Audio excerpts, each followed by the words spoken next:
Halo semuanya, balik lagi bersama gua Masyo di channel Pulang Nonton. Hari ini kita akan membawakan sebuah alur film yang berjudul 120 Bahadur. Film yang berlatar tahun 1962 ini menceritakan sebuah sejarah perjuangan 120 prajurit yang gagah berani dalam menjalankan misi mereka untuk menghadapi ribuan pasukan musuh pada masa itu. Jadi nggak perlu lama-lama lagi, mari langsung aja kita simak alur ceritanya.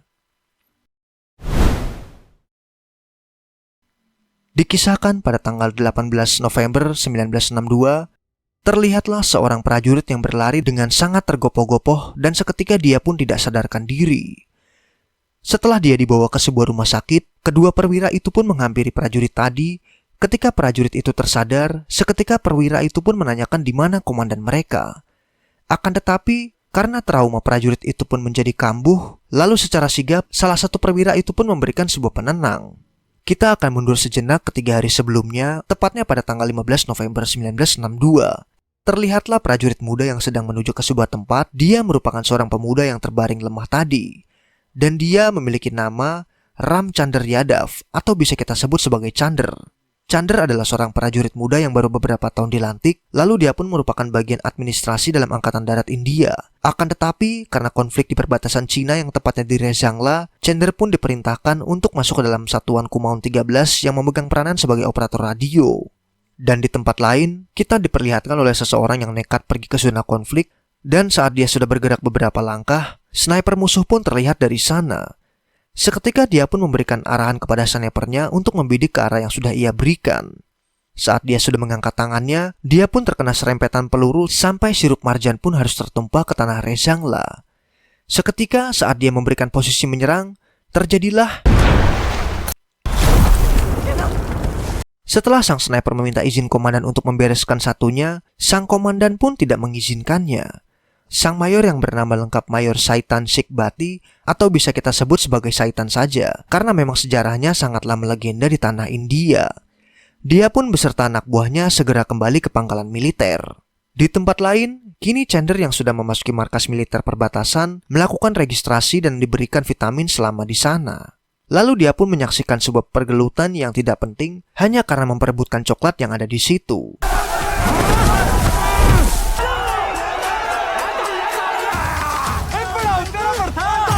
Setelah gulat itu selesai, seketika suasana pun menjadi ricuh karena coklatnya dimakan oleh salah satu prajurit di sana. Ketika keributan itu terjadi, seketika datanglah Saitan untuk mendisiplinkan mereka. Setelah itu, dia pun menegur semua bawahannya dan mengingatkan akan adanya sebuah pertempuran yang datang secara tiba-tiba. Singkat cerita, mereka pun akhirnya dapat meresapi teguran sang komandan, dan setelah pengarahan itu selesai, Mayor pun mengajak Chander untuk segera mengikutinya. Sesampainya mereka di tenda medis, Chander pun diberikan sebuah perintah untuk mengikut mereka ke dataran tinggi dan segera melakukan patroli perbatasan. Setelah pengarahan selesai, Mayor Saitan segera menemui komandannya yang bisa kita sebut sebagai Letkol Ranjit dan Kolonel Kumar. Mereka pun mengadakan rapat singkat soal permasalahan yang sudah terjadi di perbatasan. Lalu dengan sukarela, Saitan pun ingin segera bergerak ke garis depan agar bagian Rezangla tidak dapat ditembus oleh pasukan Tiongkok dan dapat mengamankan pangkalan udara di area Chushul. Lalu di tempat lain bernama Qianlong, Cina, sang pimpinan yang bernama Jenderal Gou pun segera memberikan perintah kepada seluruh pasukan yang ada di garis depan agar segera menembus wilayah Rezangla. Seketika mereka pun dengan kesiapan penuh segera bergerak menuju ke arah Rezangla. Keesokan harinya, pasukan Cina pun sudah memulai pergerakan mereka dan beberapa pasukan India yang tertangkap pun kini satu persatu dieksekusi oleh Letkol Choi. Lalu di tempat lain, Kompi 13 pun akhirnya berangkat menuju garis depan. Mereka berjumlah 120 prajurit dan dengan gagah berani, mereka semuanya pun bersiap untuk menghalau apapun yang terjadi. Akan tetapi, Chander yang belum biasa mendaki gunung pun mengalami kelelahan ekstrim dan dia pun mengalami mual karena kurangnya asupan oksigen. Seketika dia pun menepi sejenak sambil ditemani dua prajurit yang bernama Nanha dan Indra. Sesampainya mereka di desa Caga, Mayor dan asistennya yang bernama Surja pun bergegas untuk meminta warga agar segera mengungsi sejenak karena kondisi saat ini yang sedang mencekam. Setelah mereka sampai di titik yang sudah dituju, mereka pun dengan sigap langsung mendirikan parit dan kemah di sana, dan tak lupa Chander pun diminta menyeting radio agar dapat segera menghubungi markas daerah mereka. Lalu saat di malam harinya, radio yang disetting Chander pun sudah berhasil. Seketika Mayor Saitan pun segera menghubungi Komandan Ranjit untuk mengabarkan kondisi terkini. Akan tetapi, Ranjit memberikan kabar kalau pasukan Cina kini sudah memasuki pos wilayah timur dan semakin masuk ke dalam Rezangla. Dengan sigap, Sang Mayor pun meminta izin untuk membuat pos jaga sementara di wilayah timur agar pantauan terhadap pasukan musuh pun dapat terdeteksi. Lalu atas izin komandan, akhirnya Mayor Saitan pun beraksi. Dan keesokan harinya, mereka berlima pun bergerak menuju titik lokasi. Untuk sementara waktu, Nenha ditempatkan pada pos jaga sementara yang berada di timur untuk memantau pasukan musuh. Lalu ketika radio sudah diaktifkan, Saitan bersama Cender dan Banu pun berpatroli ke daerah yang sudah mereka tentukan. Akan tetapi, terdengarlah suara rentetan tembakan yang ternyata itu berasal dari desa Caga yang mereka lintasi kemarin. Seketika mereka pun bergegas ke desa itu, dan sesampainya mereka bertiga dalam desa itu, terkejutlah mereka dengan pemandangan yang sangat membuat mereka geram. Lalu seketika mereka bertiga pun menyusuri tiap sudut desa untuk menemukan musuh yang masih tersisa. Akan tetapi, Banu mengalami serangan dadakan, lalu dengan sigap Sang Mayor pun berhasil melumpuhkan musuh. Karena Sang Mayor sungguh murka dengan kejadian ini, maka terjadilah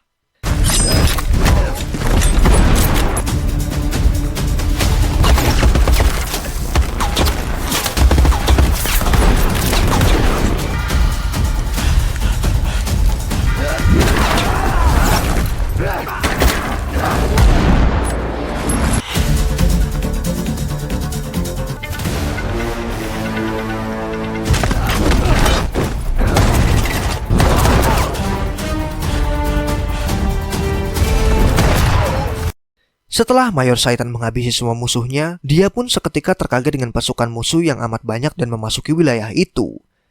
Lalu, ketika Cender menghampiri dia, Mayor pun menghubungi komandan untuk mengabarkan kondisi darurat. Karena kondisi yang amat darurat itulah, komandan mencoba menghubungi markas pusat dahulu. Akan tetapi Mayor menolak, karena waktunya yang tidak akan mungkin tepat jika bala bantuan datang. Seketika Mayor Saitan Bati pun dengan sukarela ingin menghadapi pasukan musuh yang sangat amat banyak. Karena dirasa komandan tidak akan mungkin memaksa si Mayor, akhirnya dia pun mengizinkan tindakan Mayor untuk menghadapi pasukan musuh itu.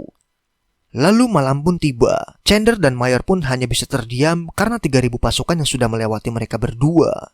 Seketika Mayor pun mengirimkan pesan lewat radio dan memberitahukan kepada semua anggota kalau pasukan musuh yang amat banyak sudah memasuki wilayah timur India. Dia pun merelakan beberapa pasukannya jikalau ada yang ingin kembali ke markas yang ada di daerah Chushul. Singkat cerita, Mayor pun berpidato untuk memantik semangat juang mereka. Lalu setelah pesan radio itu selesai, panggilan balasan pun terjadi. Dengan penuh keberanian dan semangat patriotik, semua peleton yang dipimpinnya pun memilih ikut berjuang dan tidak ada yang mundur sedikit pun. Lalu setelah pesan itu selesai, dengan gagah berani, Cender pun memberikan hormat kepada komandannya sebagai tanda siap untuk bertempur.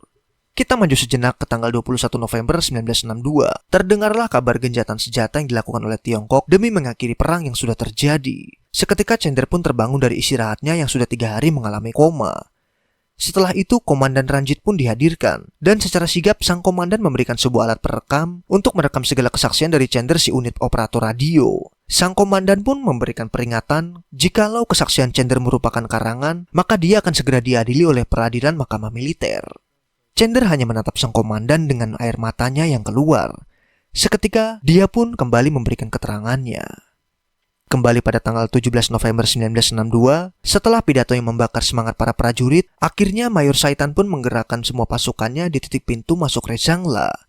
Lalu di tempat Nenha, dia pun melihat segerombolan lampu yang berjalan di hadapan mereka. Seketika dia pun mengabarkan kepada Mayor agar bersiaga. Dan rupanya setelah diamati lebih jeli, itu merupakan sekawanan sapi yang sengaja dilepas untuk mencari tahu keberadaan pasukan India. Beberapa waktu kemudian, Nenha melihat kembali sekawanan di depan mereka dan ternyata pasukan musuh sudah memasuki daerah mereka. Seketika radio pun diaktifkan dan Mayor pun beserta 2 anak buahnya pergi ke posisi Nenha saat ini. Sesampainya Mayor di posisi pos pemantau, mereka pun akhirnya melihat secara jelas pasukan yang masuk berjumlah 20 orang. Lalu mereka pun bermode siaga untuk segera memberantas mereka. Atas arahan sang komandan pun, maka pertempuran pada malam itu pun pecah. Fire!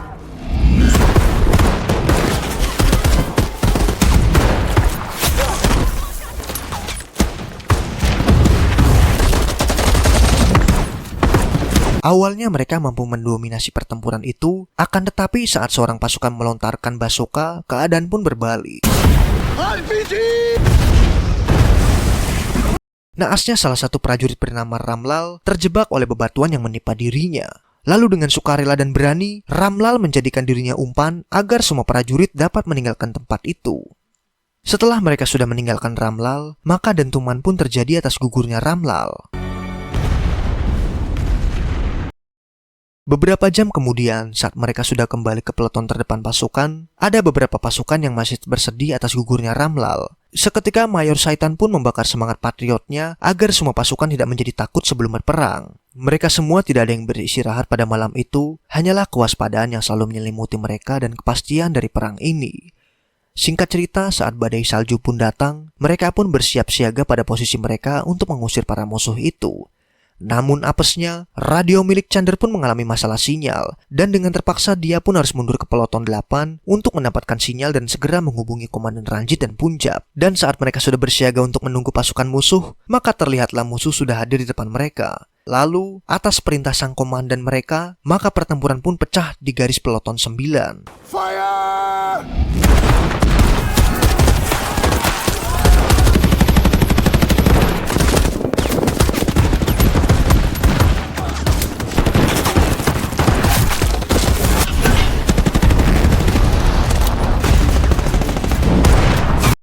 Pertempuran itu pun sangat tidak sebanding, karena jumlah peleton 9 yang hanya 40 prajurit dan prajurit Cina pun sangatlah banyak pada malam itu. Sampai prajurit Cina pun dapat membagi pasukannya menjadi 2 regu. Setelah Mayor mengetahui itu, dengan sigap dia pun mengajak Nenha dan ketiga prajuritnya untuk menghalau pasukan ekspedisi. Setelah Mayor pergi, sangatlah naas bagi peleton 9, karena mereka semuanya sudah dibombardir habis sampai tak tersisa. Lalu di sisi Mayor Saitan, kini mereka pun menaiki sebuah bukit untuk menyiapkan serangan kejutan. Akan tetapi karena salah satu prajurit terpeleset karena salju, pihak musuh pun mengetahui keberadaan mereka. Namun mereka pun dapat membalas serangan para musuh. Grenade!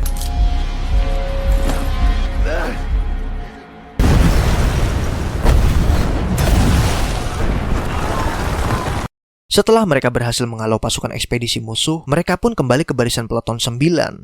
Namun, ketika mereka sudah kembali ke sana, mereka pun mendapati semua rekannya gugur karena serangan musuh yang tiada hentinya. Lalu karena dirasa keadaan sudah tidak kondusif, mereka semuanya pun mundur ke barisan peloton 8. Pagi pun menyingsing. Sekali lagi, tiada satupun prajurit yang tertidur pada malam itu. Segala persiapan mereka lakukan guna pertempuran ini. Dan di sisi lain, pasukan musuh pun akhirnya tiba dan memerintahkan untuk mendirikan unit senapan serbu dan mortir untuk memuluskan langkah pasukan ekspedisi. Lalu setelah kedua belah pihak selesai dengan urusannya masing-masing, maka terjadilah pertempuran pada pagi itu.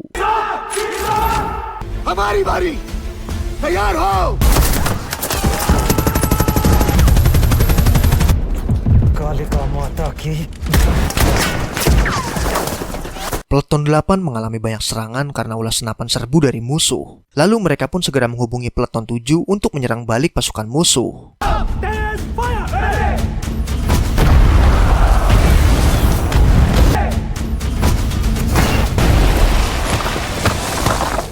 Setelah serangan itu berhasil, peleton 7 pun mendapatkan serangan dari pasukan lawan yang menyebabkan mereka semua harus terpaksa untuk mundur. Saat ini peleton 8 yang masih melakukan perlawanan telah berusaha menggembur pasukan musuh yang tiada hentinya menyerang. Lalu saat peluru mereka sudah menipis dan sinyal radio yang tak kunjung didapatkan oleh Chander, bayonet pun dimainkan. Tak lupa sebelum serangan itu, sang mayor kembali memberikan semangat juangnya kepada seluruh prajurit agar bertarung habis-habisan pada saat itu.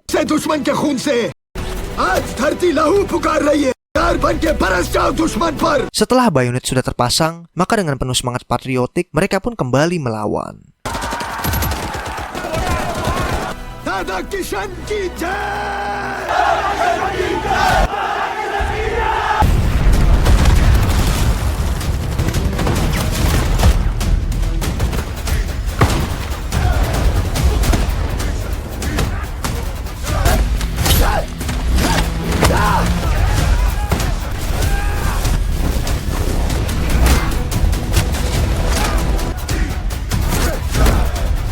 Mereka yang melawan tanpa henti pun juga mendapati musuh yang tidak hentinya berdatangan. Setelah sang komandan peleton musuh dihadapkan Mayor Saitan, dia pun sesegera mungkin ingin membuat Mayor tidur untuk selamanya. Akan tetapi, sang ajudan pun segan untuk menekan pelatok itu karena sangat menghormati pemimpin yang maju di garis paling depan.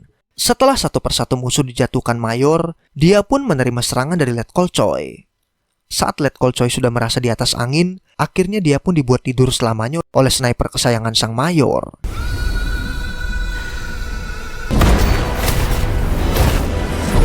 Namun, sang sniper itu pun juga harus tidur selamanya karena posisi yang diketahui oleh unit mortir dari pihak musuh. Setelah aksi itulah, pasukan tersisa pun mencoba memberikan pertolongan darurat kepada sang komandan, dan mereka pun melakukan perlawanan kembali. Akan tetapi, karena posisi dan jumlah mereka yang sangat kalah, dengan berani Letnan Surja pun memerintahkan semuanya untuk membawa Mayor Saitan untuk mundur dan berlindung. Lalu setelah mereka membawa Mayor mundur, dengan gagah berani Letnan Surja pun beraksi.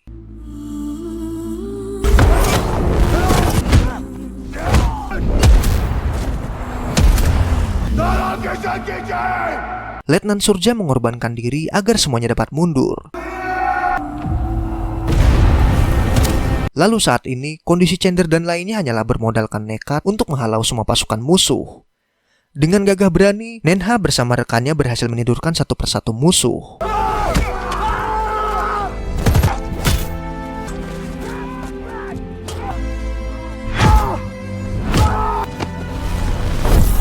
Setelah mereka sudah berhasil menidurkan satu persatu musuh, mereka pun akhirnya gugur sebagai anumerta yang akan selalu diingat dalam bagian sejarah India.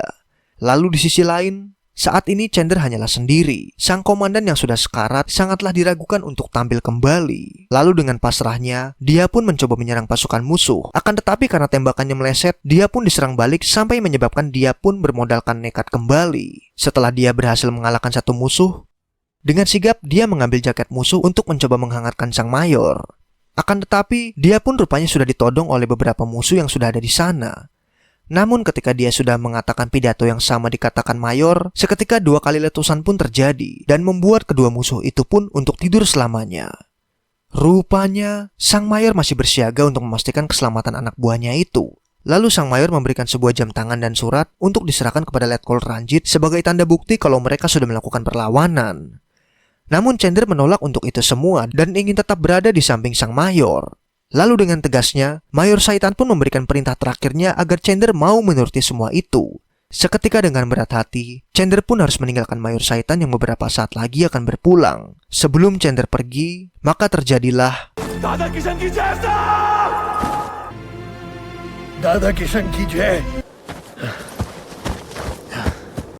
Lalu setelah perpisahan itu selesai, pada tanggal 18 November 1962, 118 prajurit dan satu komandan yang bernama Mayor Saitan Sikbati gugur di tempat itu. Beberapa waktu kemudian, datanglah gelombang kedua pasukan Cina yang dipimpin langsung oleh Kolonel Ming untuk masuk lebih dalam ke daerah Rezangla. Dia pun menemukan tubuh Mayor Saitan dan memberikan perlakuan baik dan memberikan hormat kepadanya. Di tempat lain, Cender pun berhasil mundur ke markas yang berada di Chusul. Lalu kita kembali ke masa kini, yang mungkin sudah seminggu berlalu atas pulihnya Cender. Pada ruangan sang jenderal pun, dia sangat meragukan dengan keterangan yang Cender berikan. Karena sang komandan yang masih meragukan adanya bukti penemuan tubuh prajurit yang gugur di sana, sedangkan pada waktu itu hujan badai salju sangatlah deras. Maka dari itulah, dia meminta Cender agar masuk ke ruangannya. Akan tetapi dengan bijaknya, Cender memberikan sebuah pernyataan kalau mereka gugur karena terluka di bagian hati mereka, bukan pada punggung mereka. Sebuah makna yang memberikan tamparan keras bagi komandan yang seketika membuat dirinya pun menjadi gemetar. Setelah pertemuan itu, Cender meninggalkan ruangan dengan penuh air mata akan trauma dan kesedihannya yang sudah dia alami. Lalu setelah Letkol Ranjit keluar, dia pun memberikan sebuah jam tangan dan surat dari Mayor Saitan kepadanya. Setelah itu, Cender pun meninggalkan Letkol Ranjit. 3 bulan pun berlalu. Tanah yang tadinya membeku kini perlahan-lahan menjadi mencair dan mulai membuka setiap lahan pada daerah timur India. Lalu ketika seorang anak kecil mengejar bolanya, dia pun terkejut saat melihat sosok yang seketika membuat markas besar angkatan bersenjata India pun menjadi sibuk karena penemuan itu. Lalu ketika para komandan pergi menuju lokasi yang diberitahukan, akhirnya mereka pun dengan hati yang sedih dan tak lupa memberikan hormat, mereka percaya akan kebenaran 120 prajurit yang gagah berani melawan ribuan pasukan Tiongkok yang mencoba masuk ke tanah air mereka. Setelah itu, upacara penghormatan untuk mereka semua pun digelar. 120 prajurit bukanlah merupakan sekedar angka statistik, tapi itu adalah sebuah bentuk perlawanan keras terhadap kaum pencuri yang hendak mengambil tanah air mereka. Selamat jalan untuk para prajurit, jasamu tak akan kami lupakan sedikit pun. Lalu saat sang jenderal menyalakan api untuk memberikan penghormatan terakhir kepada para pahlawan, maka film pun berakhir. Terima kasih untuk menonton setiap pulang nonton. Dukung terus pertumbuhan channel ini dengan mengklik subscribe dan nyalakan notifikasinya agar tidak ketinggalan rekap film lainnya. Saya Masyo yang mewakili seluruh jajaran direksi pulang nonton mengucapkan adios.